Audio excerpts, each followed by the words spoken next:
We turn now to Senator Bernie Sanders. He is on the campaign trail in Norfolk, Virginia. Good morning to you, Senator. Good morning, Margaret. Is this now a two-man race? Well, all I can say is we have won the popular vote in Iowa. We won the New Hampshire primary.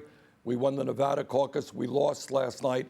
We're looking forward to Super Tuesday. I think we got a great chance to win in California, in Texas, in Massachusetts, and a number of states around the country. But South Carolina is the first southern state. Does that indicate anything to you about your prospects in places like Virginia and North Carolina? Will Joe Biden really challenge you there? Well, we're going to see. I mean, I think based on the polling, we're doing pretty well in Virginia. I think we got a shot in North Carolina. All I can say is the issues that we are talking about, and that is health care is a human right, raising the minimum wage to a living wage, dealing forcefully with the existential threat of climate change. Those are ideas, Margaret, that I think are resonating all across this country. I think we have an excellent chance to do well on Tuesday and to win the Democratic nomination. Joe Biden is blanketing the airways this morning. We know from your campaign that you raised $46 million in February. That's a significant number. What do you think that does for you going into Super Tuesday? What edge? Well, Margaret, it is not only the amount of money that we raised, and that is a phenomenal amount. It's how we raised it. We don't have a super PAC like Joe Biden.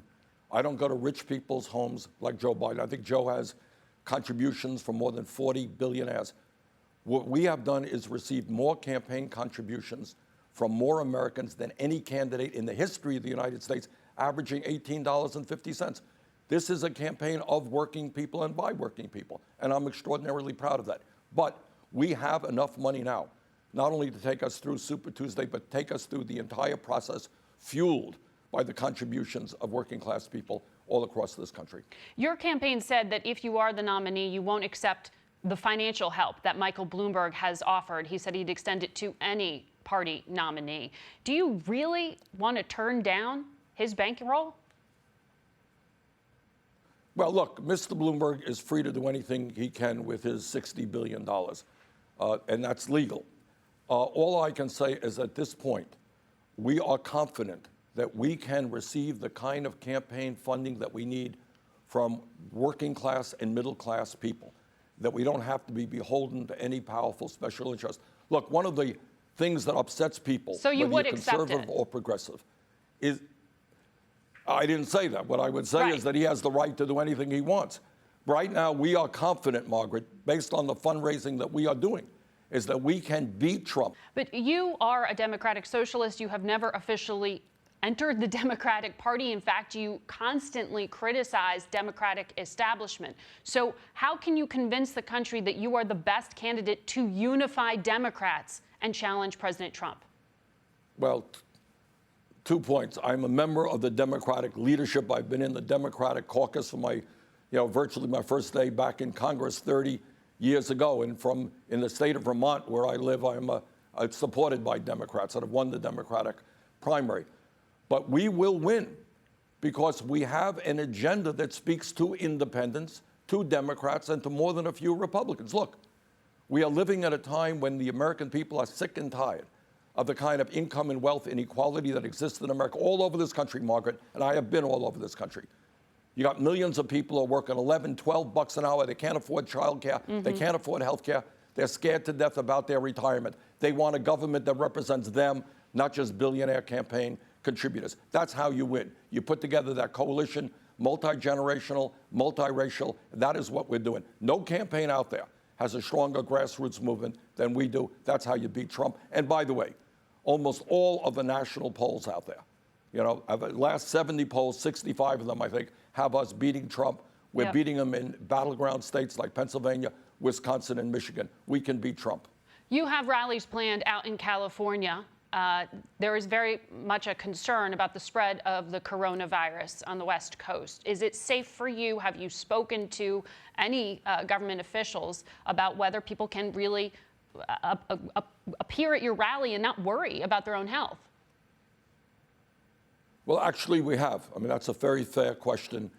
And my campaign has spoken to public health officials on that issue. And right now, we are planning to do rallies not only in California, but in Utah, Minnesota, and other states around the country. You've been sparring with the pro-Israel lobby known as AIPAC. You said it gives a platform for bigotry, which was seen as a swipe at Prime Minister Netanyahu. Today, Israel's ambassador to the UN says of you that you're not welcome in that country. And anyone who calls our prime minister a racist is either a liar, an ignorant fool, or both. Do you see a political cost in taking on the pro-Israel lobby in this way? Yeah, I do. I mean, they have a lot of money. They have a lot of power. Look, I'm Jewish, and I'm very proud of my Jewish heritage. As a kid, I spent time in Israel. I am not anti-Israel. I will do everything I can to protect the independence and the security and the freedom of the Israeli people.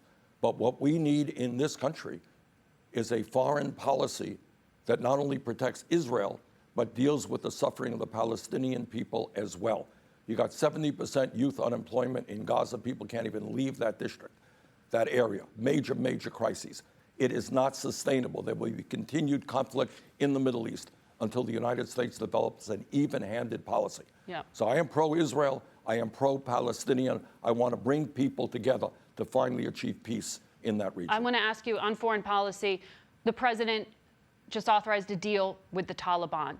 What do you think of that? Because if you're commander-in-chief, you'd either follow through with it or halt the withdrawal of U.S. troops. Well, I don't have enough details, and that peace agreement, needless to say, is going to have to go through the Afghan government. We don't know what's going to happen. One of the difficulties, to be very honest, Margaret, in dealing with Trump, it is very hard to believe anything that he says, whether it's the coronavirus, whether it's going on in Afghanistan.